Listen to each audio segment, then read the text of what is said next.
morning, everyone.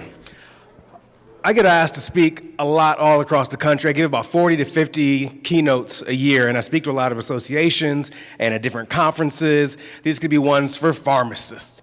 They could be for credit unions. They could be for accountants. They could be for the photo industry, you name it. And let me tell you, when someone comes to you and you get that email and someone has the two words, ice cream in the subject line, the answer is absolutely yes, I will be there.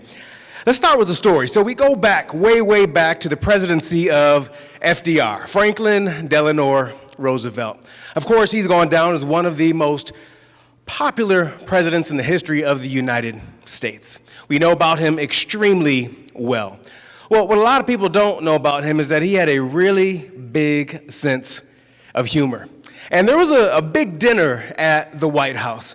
This is one of those big dinners where dignitaries and diplomats come from all across the country to have a meal and spend time with the president and the first lady and congressmen and women and senators and beyond. Well, after that dinner, as we've seen many times on television, the president and the first lady went to a location. And what would happen is people would come down and they would shake the president's hand and get a photo with him. And as you can imagine, they would come down and they would shake the president's hand, and the president would say, "Thank you so much for coming." And they would say, "Pleasure to meet you, Mr. President." The next person would come and they would say, "Pleasure to meet you, Mr. President." And he would say, "Thank you for coming." Well, at some point during that night, when President Roosevelt was meeting and greeting people and taking photos, he realized that there was a very long line. There were hundreds of hands that he had left to shake. Now, as I mentioned, even though he's known as a wartime president, President Roosevelt had a great sense of humor. So he decided to switch it up a little bit. So when that man or woman came down and shook his hand and they expected him to say, "Thank you so much for coming," President Roosevelt instead started saying, "I killed my grandmother this morning." And the people would say, "Pleasure to meet you, Mr. President." The next person would come down and President Roosevelt would look them in the eye and say, "I killed my grandmother this morning." "Pleasure to meet you, Mr. President." And that's went on and on and on until a diplomat from the country of Colombia came up and President Roosevelt said, "I killed my grandmother this morning." The diplomat shook President Roosevelt's hand, looked him in the eye and said, "I'm sure she had it coming, sir." What we're talking about right there is something called engagement. As we all probably know, the most valuable thing that you can give to someone is your attention. Just raise your hands right now if you are a leader, you have a team that reports to you. Great. Right now in the United States, we have an engagement problem. A reputable organization called Gallup has estimated that more than 50% of employees in the United States are not actively engaged in the work that they do on a daily basis. Now, when I think about the word engagement, I think about it like this. If you are an engaged employee, you are focused, you know what the mission is, and you are ready to get work done every single day, regardless of the circumstances. It's kind of like if you're driving a car. An engaged driver is that person that has both hands on the wheel. They're checking that rear view mirror every now and then. They're checking those side mirrors. They are engaged. Now, on the flip side, we probably all know those disengaged drivers. I'm hoping none of you are those folks where you're driving and you have a hot coffee between your legs. If you hit a bump, there's going to be some problems. It's that person who has one hand on the wheel while they're changing the radio station, or they're messing with their phone, or they're on a phone call. That person is not actively engaged. And again, it's estimated that more than 50% of American employees are not engaged in the work that they are doing on a daily basis. I like to look at this kind of like a high-powered jet. A high-powered jet that's barreling down the runway at full speed, and even though on paper everything looks right and they should be able to take off, for some reason they are unable to take off. And this affects large corporations and small corporations. Listen, I speak all across the world at big companies like Google and big companies like Starwood Hotels and Resorts, and I also speak at small credit unions in the middle of Iowa or Virginia. And this is happening a bit of everywhere. And it is costing companies a lot. It's costing companies literally nearly 40% of folks who are absent. This is due to a lack of engagement. There's nearly 20% lower productivity due to these folks not being engaged. And moreover, profits, of course, those matter. We're talking about 15% lower profitability because these men and women are not engaged in the work that they are doing. I want you to think about your team, whether that is 2 people, 5 people, or more than 30 people, and ask yourself, is my team, are they engaged in the work that they are doing? And if they are not engaged, if they are part of that more than 50% that Gallup estimates are not engaged, what could it be costing you in terms of profitability? What could it be costing you in terms of the relationships with your customers or new business development and beyond? For a lot of people, one of the reasons why this is happening right now, and it's pretty straightforward and simple, is this right here. It's estimated that nearly 95% of employees do not fully understand what's expected of them or the company's vision or goals. I go into a lot of organizations and do consulting, and one of the best exercises I love to do is I go into a department, I don't care if it's 5 people or 100 people, and I ask a few simple questions. Question 1, what is most important about this month? If nothing else, what is most important about this month? Then I'll go on and say, what's most important about this quarter? And we'll ask another question, what's most important about this year? What's fascinating is 9 times out of 10, I get different answers from everyone. We assume that the men and women that report to us, that are on our team, know what the vision is. We know what the plan is. They know what's expected of them. But in my experience, and the research backs this up, this could not be further from the truth. I would like you to visualize right now the folks that you work with on a daily basis and ask yourself, do they know what's most important about this month, this quarter, this year, and beyond? If they don't, what an amazing opportunity that you have to support them in being clear with that messaging. Now, one of the reasons why this is happening right now is because if you talk to us, especially a lot of younger professionals, you'll find that a lot of people have this internal feeling that they don't feel as successful as maybe they look on LinkedIn with their job titles, their credentials, and their experience. There's a gaping void. On paper, everything looks right, but internally, they're dealing with some challenges and some problems. Many people believe, regardless of age, that the best thing to ever happen to them has already happened. As I go across the country and speak to audiences as large as 5,000 people and as small as 40 people, the refrain you always hear is, oh man, college was the best years of my life. And I always say, oh man, what have you been doing since college? If those were the best years of your life. I think back to the year 2006, and you happen to be a college football fan, that was the year that in the Rose Bowl, the University of Texas played against the University of Southern California. At that time, absolutely no one picked the University of Texas to win that game. The University of Southern California had 2 Heisman Trophy winners on their team. It was pretty much David versus Goliath.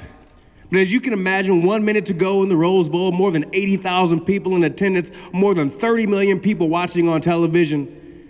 Texas takes it down the field and they score the touchdown to win the game. That's amazing in itself when the underdog wins the game. I like rooting for an underdog myself, but what's most amazing about that moment is what happened in the locker room after the game for the University of Texas. These young men just experienced the most amazing thing they could in their lives. They won a national championship. But their then head coach, Mac Brown, said something to them that they would never forget and something that I would never forget. He said, men, this is an amazing accomplishment. I'm proud of you. Thank you so much for your hard work and determination over the course of this season. And I need you to promise me something. What I need you to promise me is that this will not be the best thing that ever happens to you. Please do not allow this, a football game, to be the best thing to ever happen to you. Right now, there are men and women that you work with who believe the best thing is behind them. The opportunity that all of us have in this room is to be that leader that reminds them that the best thing is ahead of them because they are here today.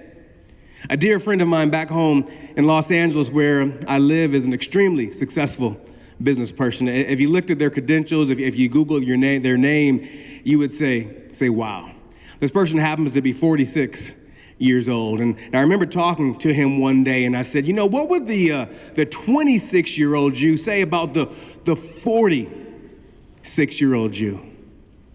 He thought long and hard, and he said, that 26-year-old version of me would say that I'm better now than I've ever been before in my life, my experience, everything I've done. I am better now than I've ever been before. However, I was bolder back then. I was courageous back then. We hear people always say things, the refrain of, I miss the old days. I miss the old days. When people say, I miss the old days, you know what they're really saying? What they're really saying is, I miss the old me. You don't miss the old days, you miss who you once were, which is why there is so much friction and why we have so much vitriol and why we hate millennials so much. Why we hate young people so much. Oh, why do they want so much? Why are they asking so many questions? Why are they asking why? Why are they so entitled, so privileged, et cetera, et cetera, et cetera?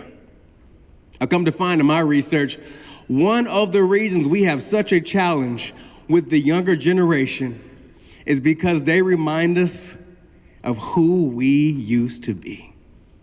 They remind us of who we once were, how we showed up before we became successful, before things worked out for us, before we got that mortgage, before we got that family, before we got that 2-car garage. They remind us of who we once were. And I'm going to say something right now that might make folks a little bit uncomfortable. And you know why they have a big problem with you? Because some of them are saying, I might end up being that. That might be my future. Maybe I have stopped growing. Maybe I will stop learning in the future. The good news is that this is all just data. This is all just information. We have an opportunity to learn and grow. And right now, the message I'm going to share with you is critical if you happen to have a team that you are responsible for that may be part of that 50% of Americans who are not as actively engaged as they once were. I don't care if that team is 2 people, if it's more than 30 people or beyond. There are some key things that you can do starting today for yourself, but also for them. And I'm going to share 3 key things. As mentioned in the introduction, I worked in the television industry for more than 15 years in New York City as a reporter, as a correspondent, as a host. I was that person that you could turn on various networks and see me holding a microphone just like this, talking into a camera, reporting on serious topics like the economy, the Supreme Court, international trade, business, you know it. However, as many of you probably know, when you work in the television industry, typically as a reporter, you don't start off working in New York City or Los Angeles or Chicago or Dallas or any of these really big cities. You start off working in a really small town in the middle of nowhere. And if you're always wondering, why do you have to start off in a small town? The reason why is because the stakes are small. You can mess up and everything's okay. You mess up in that big city, that might be your last day in the big city.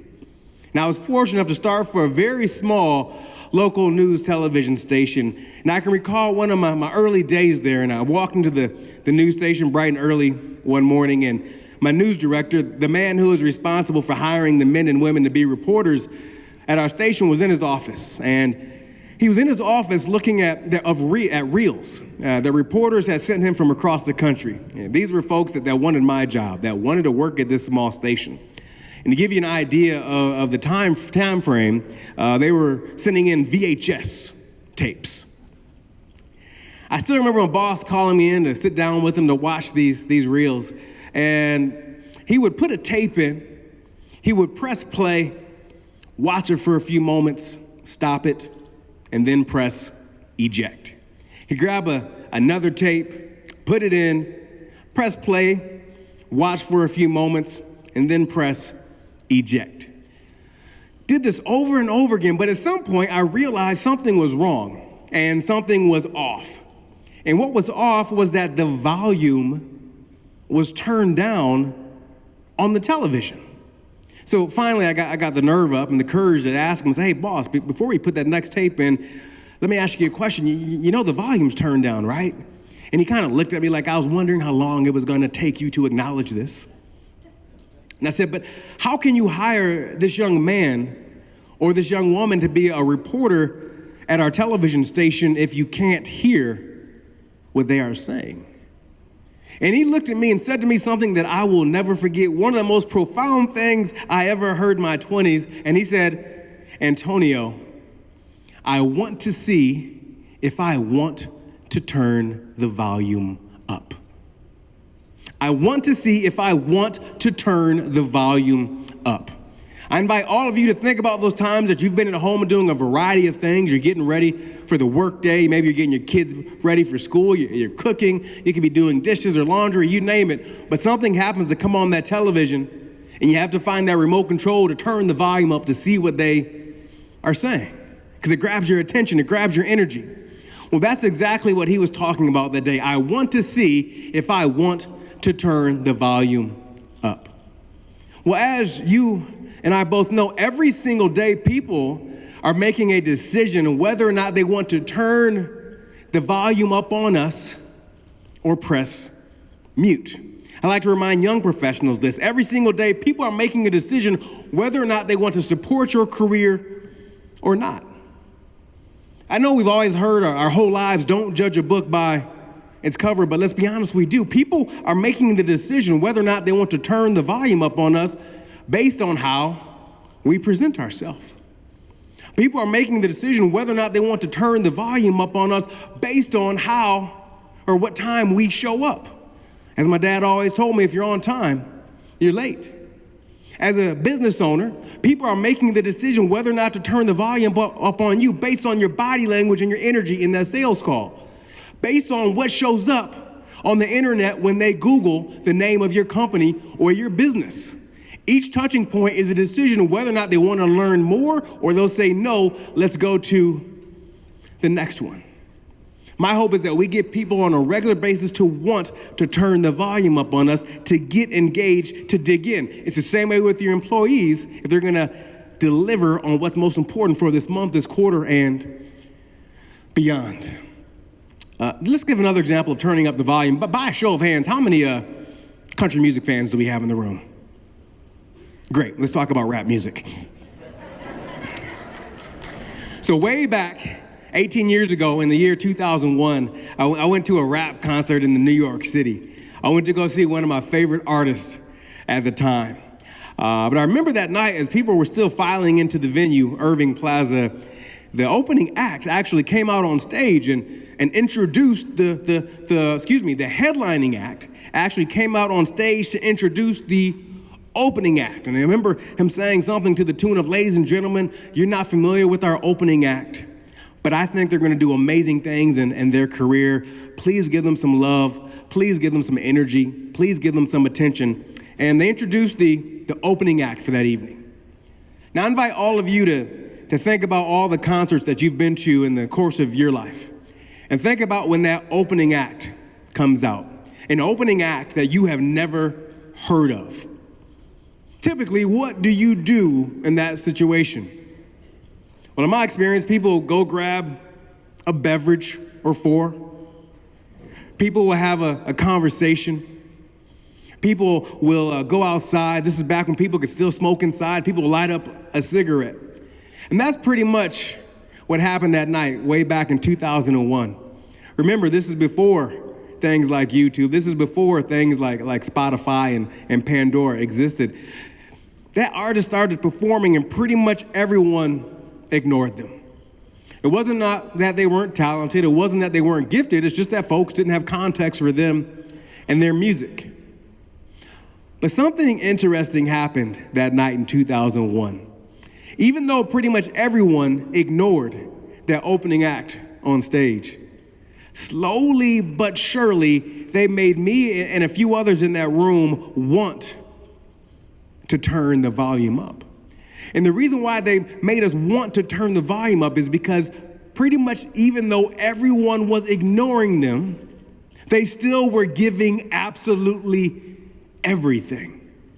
It was as if this opening act, while people were ignoring them, was giving, it was as if they were performing to a sold-out arena. It was as if, while they were being ignored, they already were a multi-platinum artist. While people were ignoring them, they were performing as if they were a Grammy Award winner while they were being ignored. The question I have for all of you in this room, and as you think about the staff, the folks you're going to go back to, is this right here. What do you do when no one is watching? Do you still give absolutely everything, or do you phone it in? In my experience, what we do when no one is watching will determine our success or failure in business and in life. To give a more tangible example of this, have you ever found yourself like maybe you make an agreement with a colleague or a family member or a friend, and you say, you know what, let's get back in shape this year. Let's meet 2 times a week, not 5 times a week, not 7 times a week. Let's meet 2 times a week before work to work out. And you know what happens that night before you're supposed to work out? Right around 9:13 p.m. It's never at 9 or 9:15 or 9. It's that weird number at 9:13. That text message comes in, and that person says, I'm sorry. I'm going to be unable to make it tomorrow morning. The question begs, do you still go to the gym the next morning when your friend's not there while no one is watching? Or say you're committed to eating better, and you want to limit your fast food consumption and processed foods, and save those for those really special occasions. But you work hard, you have long days, you have a family, you have a lot of responsibilities, and after a long day, you're driving home, and you pass by that fast food restaurant, and you pull in. The question begs, do you get that one healthy item on the menu while no one is watching, or do you get something else? I'm a firm believer, again, that what we do while no one is watching will determine our success or our failure in life. We've all been there before. So that concert I went to way back in the year 2001, it came and went. And I remember 3 years later, I remember hearing about some brand new artist. And I'm a nerd, so I keep every ticket to every sporting event and every concert that I go to. So I found that ticket from 3 years earlier, and I cross-referenced it with all the information about this brand new artist that people were raving about.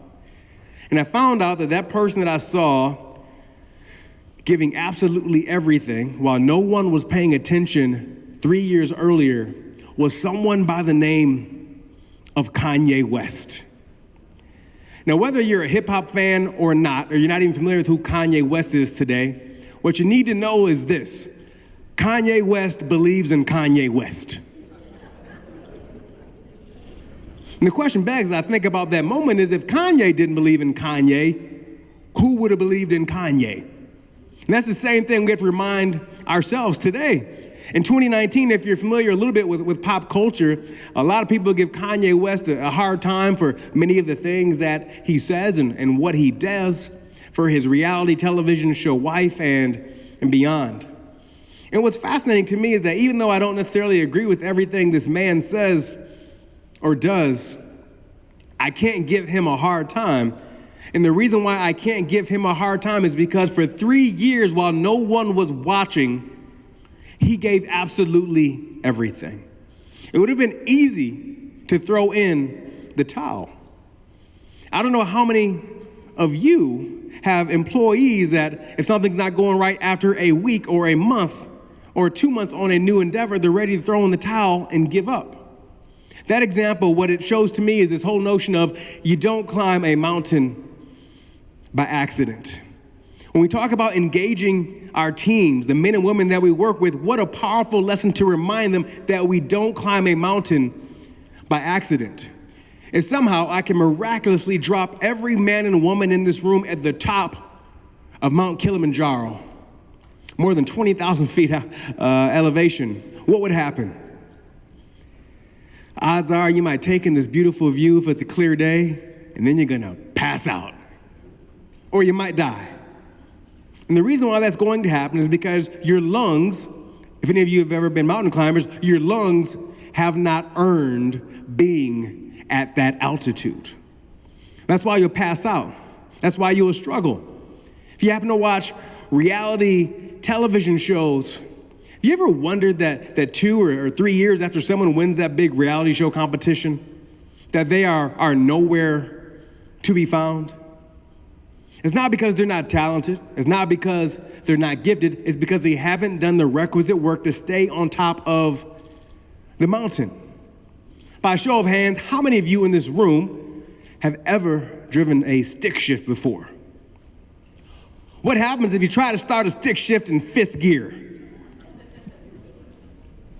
The challenge we have today is that because of social media and so many different influences, people are trying to start life in their careers in 5th gear. On a side note, I still remember back in high school, my very first car was a stick shift. And I remember learning how to drive a stick shift, but for some reason in my learnings of how to drive this stick shift, no one ever told me about stick shifts and hills. I remember being at a stoplight on a hill one day, and I was like, this just isn't working. I had to put the parking brake on and get out the car and say, can y'all back up, please? Back up. Anyhow, we have so many people trying to start life in 5th gear. It's kind of like when we get that new employee, they've been around for about a month, and they said, hey, I think I figured everything out. I'm ready for that promotion. And like after a month, you figured everything out, have you? The opportunity we have is to teach them to enjoy 1st gear, 2nd gear, 3rd gear. And matter of fact, the opportunity we have is to teach them to enjoy and appreciate all of the stalls, because that's where the magic happens. I'm a track and field guy, as mentioned in the open, and I was fortunate enough to compete in that for a long time in my life. And I always have to remind myself that when we watch the Olympics, and especially an event like the 100-meter dash, where men will run that race in under 10 seconds, and women will run that race in under 11 seconds, I have to remind myself that people spend 4 years for that moment on tracks while no one is watching. The magic happens when no one is in the stands. Yet we tend to forget that, and that's where the opportunity lies for all of us. Right now, just to give you another example to flesh this out more, I want to think about the last 30 days for all of us. And this is a good exercise to take back home with you as well. The last 30 days. I would like every man and woman in this room to think about the last 30 days at the office. And ask yourself this simple but challenging question. Based on the last 30 days, if you have a boss, based on how you showed up for the last 30 days, if they had to make a decision to rehire you, would the answer automatically be yes? If you are the leader of your company, if you are the head, there's nothing above you. If you had a board of directors, based on the last 30 days, how you showed up, would the immediate answer be, yes, I want him on my team based on the last 30 days? Yes, I want her on my team based on the last 30 days? Or would there be some questions? Remember when you first got that, remember when you interviewed for the job? Remember going home saying, honey, it went really good. I think I might have this job. And remember when that phone call came when you got that job? Or think about those jobs throughout your life. That phone call came that said you got hired. Remember how hyped up you were? How excited you were? Remember that first week, that first month on the job, how you showed up on time? How you went above and beyond? Do you remember that person? Remember that person on your team that you hired that showed up like that? Does that man, does that woman still exist? That excitement, that boldness we talked about earlier. To take this another level, if you happen to be married or you have a partner, based on the last 30 days, if they had to make a decision to recommit to you, would your husband or would your wife immediately say yes? A lot of awkward smiles right now. Would they immediately say yes? Back home in LA, I have a wife and I have 3-year-old twins. I travel sometimes 15,000 miles a month. I was gone more in the month of October than I was home. I don't know what my wife would say, so I'm not gonna ask her right now. But seriously, think about the last 30 days in your relationship. Would that person immediately say, yes, I want you as my husband. Yes, I want you as my wife. These are things we get to control. And if you happen to be a parent, think about those last 30 days as a parent. Would that kid of yours, would they immediately say, yes, I want you to be my mom. Yes, I want you to be my dad. Or has your phone been between you and them for too much of the time that you spend together? Or when you say just 1 minute, or, oh, I'll be right there, let me finish this show. The last 30 days is a powerful metric for us to evaluate and think about. What I'm inviting everyone to do is this question right here, is ask yourself that. What have you stopped doing that got you to where you are today? Again, if you have a team that you manage, that you lead, you want to ask these young folks a powerful question. What have you stopped doing that got you to where you are today? I see a lot of people taking notes. I will share this presentation with Amanda so she can provide it to you if you would like it. Think about those things that you once did when you first got that job, when you first got hired, that for some reason, because you got that title now, things have changed. Moreover, if you reintroduced some of those things, what difference could it make not just for you, but for your team, but also for your customers? My hunch with this is the opportunity you have is to take action on your ideas.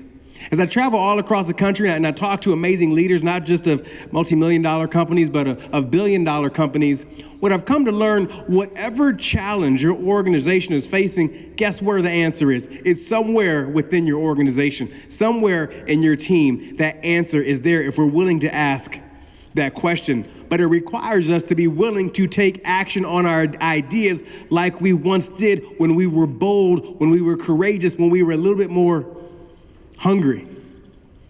Right now, I firmly believe that some of the answers, some of the biggest breakthroughs for your business, you know where they are? They are gathering dust in a notebook.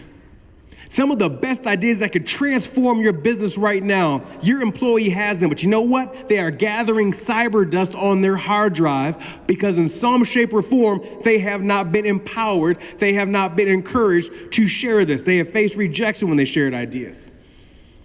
I invite us all to take action on our ideas like we once did, and to encourage others to do so.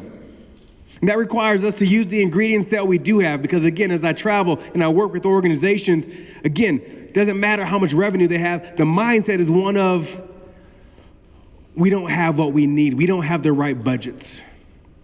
We don't have the right people power. We don't have the right software. We're not in the right city. We don't have the right website. There's a lot of identifying of what we don't have. And the question you have to reflect back to folks is, well, if you don't have that, well, what do you have? We spend so much time identifying what we don't have, what if it doesn't work out, as opposed to identifying what we do have and then reframing that question to say, what if it does work out if we try this new idea that he has or that she has? A company I profiled years ago when I worked with NBC, they did something extremely fascinating, especially as it comes to the buzzword of innovation that we hear about a lot.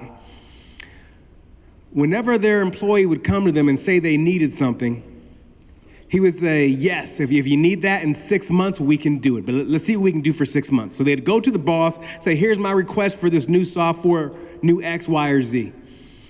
He said, I hear you. Come back to me in 6 months. If we still need it, absolutely. And what they found in the organization in Utah is 9 times out of 10, they found out another way to do this within that 6 months where they didn't have to make that investment. Sometimes what I found, especially with startups that I've covered in San Francisco for such a long time, is that breakthroughs actually come from constraints.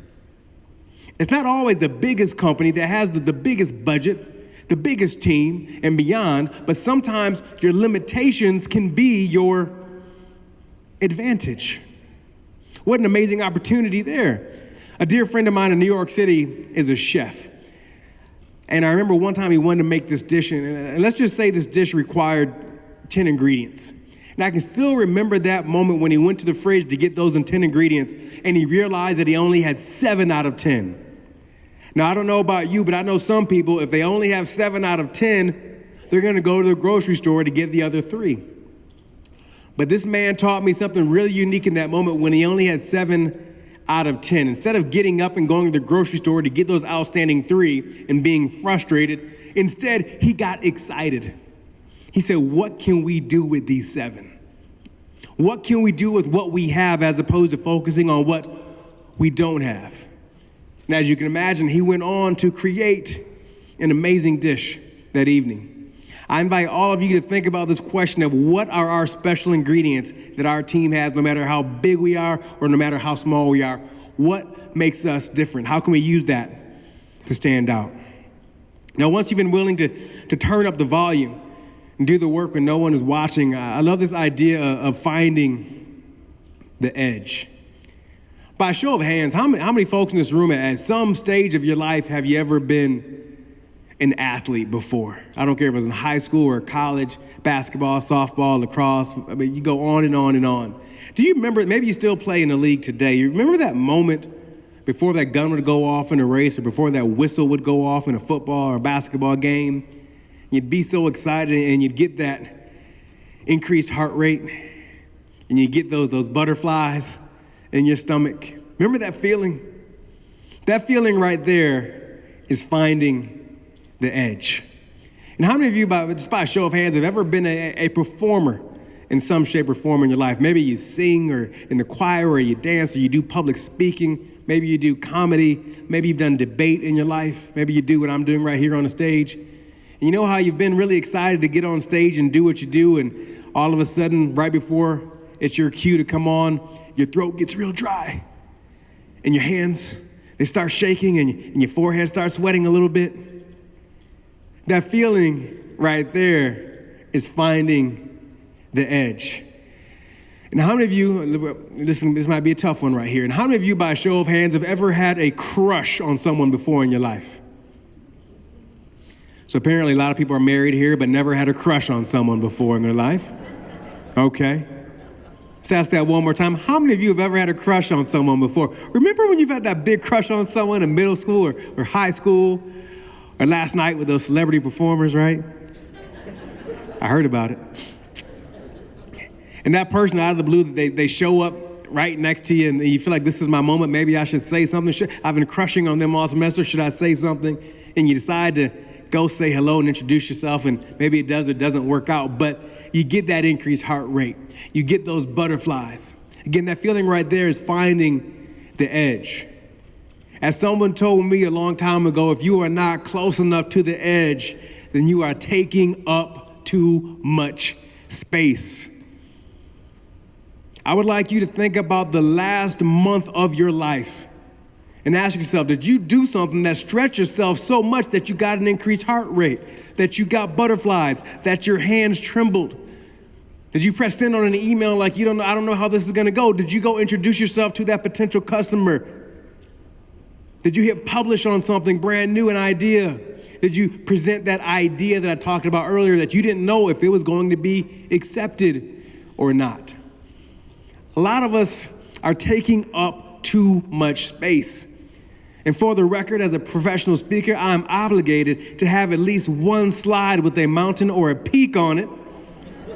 I fulfilled my duties for the Professional Speakers Association of America, so I'll need you to sign that document for me when I leave that this was done, okay? If you're not close enough to the edge, then you are taking up too much space. What I'm talking about is dealing with that energy of fear versus excitement. As I mentioned earlier, we spend so much time asking ourselves that question of, what if it doesn't work out? That fear-based question, as opposed to asking ourselves that excitement-based question of what if it does work out. You can look at the research of Carol Dweck in her book, and you talk about that growth mindset.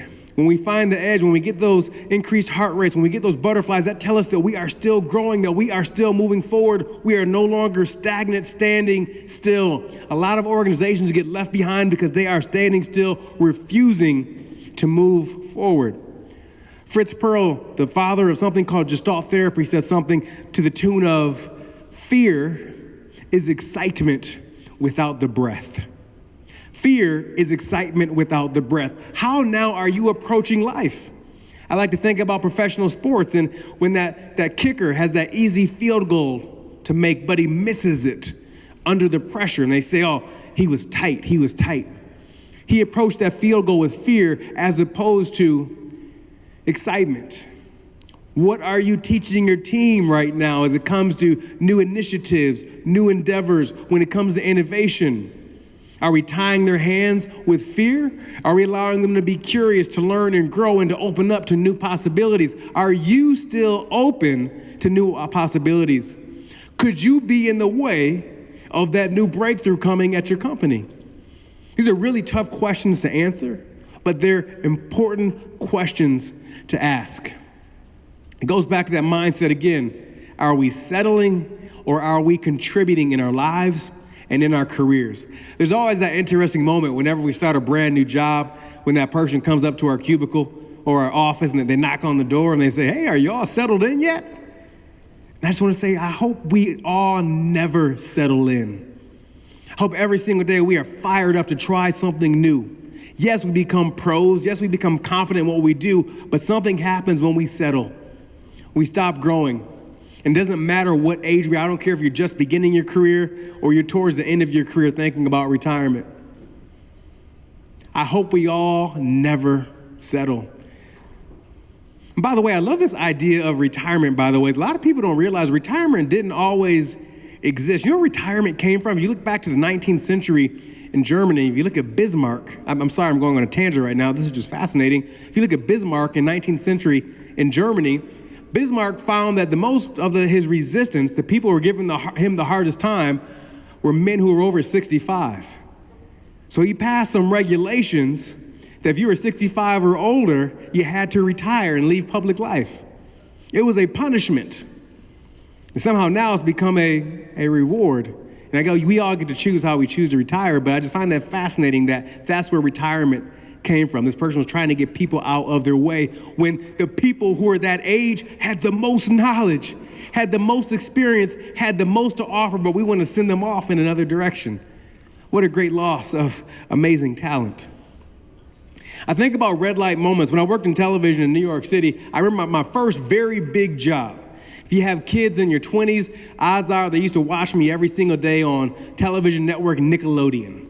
It was a children's television network, and from 2002 to 2005, I was on live TV every single day, talking to kids and their moms, doing all I could to make sure they didn't turn the channel to the Disney Channel. And I still remember one of those early days being in the studio in New York City at 1515 Broadway, right in the heart of Times Square, and I'm standing on a big X, and there are 3 cameras in front of me, and there's bright lights on me. There are kids and their parents who had gathered from all across the country to watch this taping of this show. And I remember hearing the director on the loudspeakers, he says, we're going live in 30 seconds. In 30 seconds, we're going live. And I remember being in that studio being so excited, like we're gonna be broadcasting to millions of people across the globe in 30 seconds. And then all of a sudden, that excitement changed, and I was like, wow, millions of people, that's a lot of people. This is gonna be broadcasting in Canada. I don't know what happens in Canada. All those people back home who told me I would never amount to anything are going to be watching. I shifted from excitement to fear. And right when I shifted to fear, the stage manager said, Antonio, we're going live in 5, 4, 3, 2. And he points at me. And the red light comes on the camera. That means we're now broadcasting live to millions of people all across the country in Canada. That's when I'm supposed to welcome people to the show that day. But instead of welcoming them, I froze. I was what we call back home where I was raised in a small town in Michigan. I was a deer in headlights. And people were just staring at me like, oh no, I can't believe this is happening.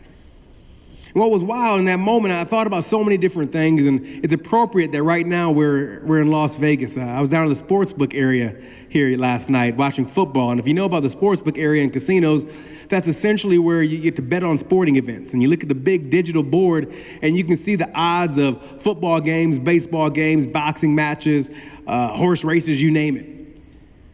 Imagine if you went to the sportsbook area here at this casino and you looked up at that board and you saw all the different odds. And imagine if your name was up there. Imagine if your name was up there. People are betting on whether or not you will succeed and accomplish what you say is most important in this life or not. People are betting on you. If you want to know what your track record is, all you have to do is guess what? Look at your last 30 days. Will the odds be in your favor or against you? Just look at your last 30 days. Would you let people bet their hard-earned money on you? If you saw a dear family friend or member going to bet money on you succeeding, would you let them, or would you say, listen, these last 30 days haven't been the best. Come back here, save your money. Well, in that moment in New York City, when that red light was on me, I knew I had to make a decision. I had to double down on myself and think about what got me to that moment. I took a deep breath and looked at that camera and said, hey, welcome to a brand new episode of Nickelodeon's You Pick Live. Coming up is whoever happened to be on the show that day, Beyonce, Will Ferrell, Jack Black, you name it. That was a moment of betting on me, and that moment happened so many different times in my career. I hate to admit that I had a red light moment when I had to double down on myself.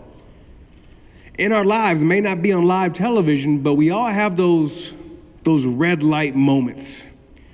Those opportunities that can make or break us, that can make our future better or can make our future worse. What are you going to do in those red light moments? What are you going to teach your folks you work with in those red light moments? The fascinating thing I've come to learn about red light moments is they come fast and furious early in our careers, in our 20s and in our 30s, those opportunities to have some cool opportunities. However, I find that the older we get, the less they show up. The less they show up because we end up accumulating so much stuff like mortgages and different responsibilities that we no longer get to see those red light moments. I hope when those red light moments come for you and for your team, you teach folks to lean deep into them. The point I'm trying to make in all this regarding finding the edge is just to remind ourselves and to remind the folks we work with is that confidence is earned. It's kind of like if we have an axe in a big oak tree, that first swing's not going to do much to that tree. That second swing's not going to do much to that tree. But with consistent swings, eventually it will fall down. I like to think about having water on a stove. If you have water on a stove at sea level at 211 degrees, guess what? You have some hot water. The wild thing is that if we just turn it up 1 degree to 212 degrees, the water will start boiling. The challenge I have for all of you and the challenge I have for you to take back to your teams is to invite them and to ask them, what is that 1 degree that we can turn it up today? Not 5 degrees, not 10 degrees, not 20 degrees, but what is that 1 degree that we can turn it up today? Now, lastly, once you've been willing to turn up the volume and do the work when no one is watching, and you're willing to find the edge and lean into the excitement as opposed to the fear, the last thing we can do is what's happening right here, right now on this 50th anniversary. That is create a culture of allies. Somebody referenced the men and women in this room as a family. What a powerful word, because I can tell you in the 50 plus engagements I do across the country and globally, the word family does not come up very often. If anything, people are at odds with each other. They're not supporting each other. They are hindering others. So what a refreshing word to hear here today. What a refreshing message and words to hear about Alan, who received that award. I don't know him, but he's the kind of person that I want to know based on how people stood up for him today. We can create a culture of allies. When I was an undergraduate at Western Michigan University, I walked on the track and field team. If you know about being a walk-on in collegiate sports, essentially you try out for the team, and if you're lucky enough, you earn a spot on the roster. But there's no guarantee you're going to stay on that team. Every single day you got to show up, and you have an opportunity to earn a scholarship, but there's no guarantee.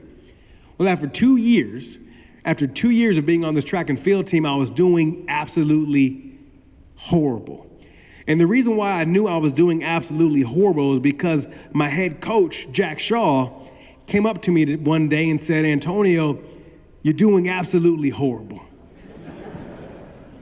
He was a straight shooter, and I appreciate him. That was a great moment. But I thought he was going to cut me from the team at that moment, because I think the only thing I placed first in those first 2 years on the team was in line at McDonald's after our track and field meets.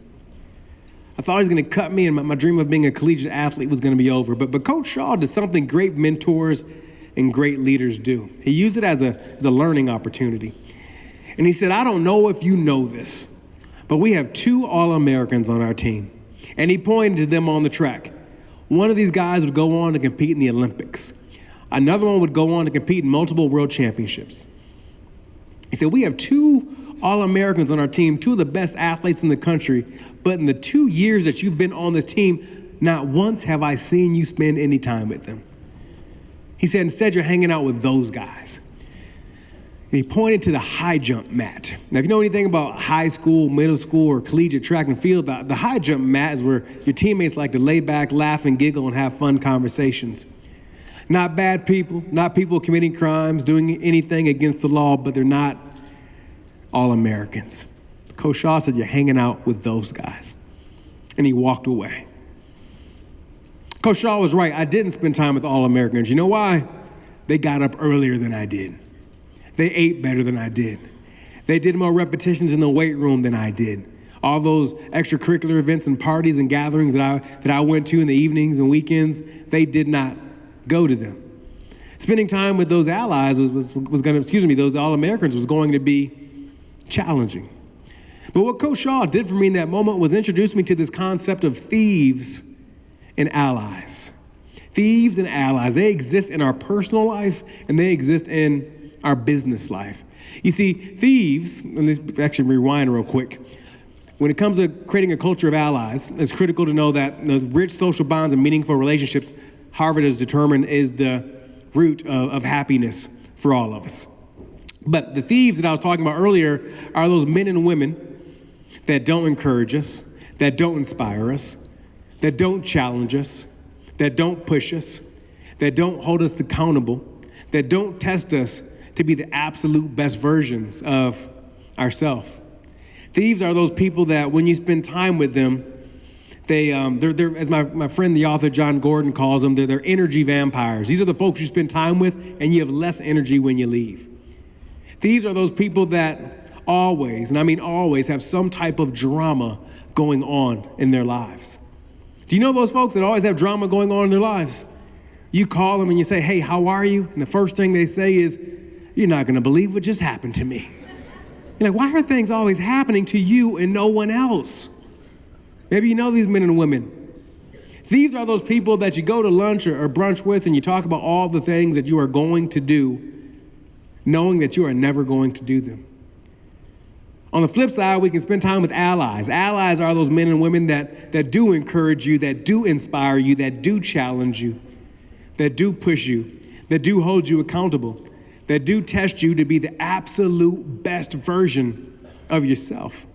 When you spend time with allies, you walk away with more energy than when you arrive. When you spend time with allies, they don't have drama going on in their lives. They have great things going on in their lives.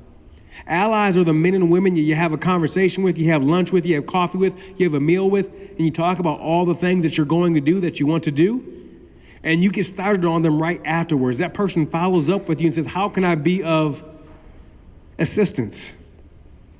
Already I can tell right now that this is a room of allies, of folks who are willing to support one another. I can tell you firsthand, this is not the case everywhere else. What a joy it is to see this. Now, a tough question I have for every person in this room is this right here. Right now, I would like you to visualize the 5 people that you spend the most time with. I would like you to visualize the 5 people you spend the most time with and ask yourself this simple yet challenging question. Do they make you better? Do the 5 people you spend the most time with, do they keep you standing still where you are, or are they helping you move forward?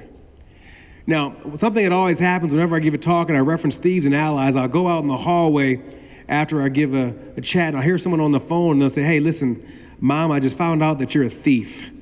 I'm not inviting you to call your mom or a family member to call them a thief. This is all just awareness. This is all just data for all of us. Do the 5 people you spend the most time with, do they make you better or do they keep you standing still? Moreover, Are you being an ally to others, or are you being a thief? I say the word thief as if it's something extremely negative, but being a thief is as simple as you're hanging out with a friend and you're having maybe a beer or a drink, and they have that drink and they say to you, hey, I've had a good time, but I'm gonna go home. I have a project I wanna finish. When you say, come on, have one more, it's innocent, but that's being a thief. We're taking away that man or woman from doing what they want to accomplish. Now, the challenging thing about spending time with allies, those all-Americans, as I mentioned, is that they provide something I like to call good friction. Now, where I'm from in Michigan originally, it snows a lot. And every now and then you can find yourself in your vehicle and that tire can just be spinning, stuck in the snow. But what can you put underneath that tire to help yourself? Sand, right? Some people can put kitty litter. Some people put salt. What does that create? It creates friction to move you forward. That's one thing that allies will provide you with that isn't always easy, and that's a word that a lot of people don't like to talk about. It's a lot of things that people don't like to talk about in the workplace, and that is the word accountability. If accountability was more involved in our country, more involved in our workplace, I think we'd have a lot really different results. My hope is that we can welcome good friction into our lives, because that's what's going to propel us forward. I think about some simple examples, but if you get two sticks together with some aggressive friction, vigorously rubbing them together, you can start a fire. The same thing with two stones. Not to be cliche, but as they say, diamonds, how are they formed? Under pressure, under millions and millions of years of pressure. The soil wasn't like just massaging, you know? That's the opportunity we have, is to give each other constructive, great, good friction. Look, I'm a firm believer that no matter where you are in your life, where you are in your career, if you head up the company or you're just part of the company, I'm a firm believer that the best thing to ever happen to you is ahead of you, not behind you. I can't promise you that every single day is gonna be great, every day is gonna go fantastic. But it makes me think about when I was once reporting a story in Juneau, Alaska. And if you know anything about the geography and the weather in Alaska, it rains in Juneau a lot. And I remember going up to a man because I was walking around the downtown area, and I was the only person there using an umbrella. No one else, none of the locals were using umbrellas, but here I am, the out-of-towner, using an umbrella for the rain. So I went up to a guy, he was a local, I stopped him. I said, excuse me, sir, I noticed that no one here uses umbrellas in the rain. Why is that? And he looked at me, and he was covered in rain, and his glasses had a whole bunch of beaded water on them. He looked at me, and he thought for a quick second, and he said, you know, man, it's just water. Yo, that hit me on so many different levels at that moment, that it was just water. It hit me literally, it hit me existentially, it hit me philosophically. It's just water. And during those years, those quarters when things aren't going great, I look at those as water. And it is our opportunity to find the sunshine after that water hits us. Because the success of men and women is determined by one key thing, and that is grit, that is resilience. And that's the research coming out of the University of Pennsylvania. Those who succeed will go through grit, resilience, because that builds character. Again, I believe that the best thing that ever happened to you is ahead of you, and it's not behind you. If you're willing to turn up the volume and do the work when no one is watching, great things will happen. If you're willing to find the edge and lean into the excitement as opposed to the fear, you'll get great results. And if you're willing to surround yourself with allies, as we are right now, and welcome that good friction, you'll have exceptional results. Thank you so much, everyone. I appreciate your time today.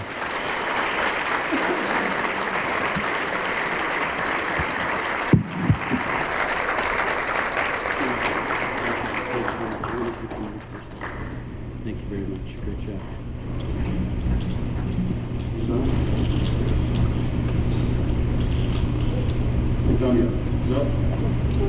You got it? Antonio, thank you very much. We all learned a lot. We really appreciate your energy, your enthusiasm, and we're going to take this energy and enthusiasm throughout the course of this day, tonight, the conference tomorrow, and the Walgreens Summit after that.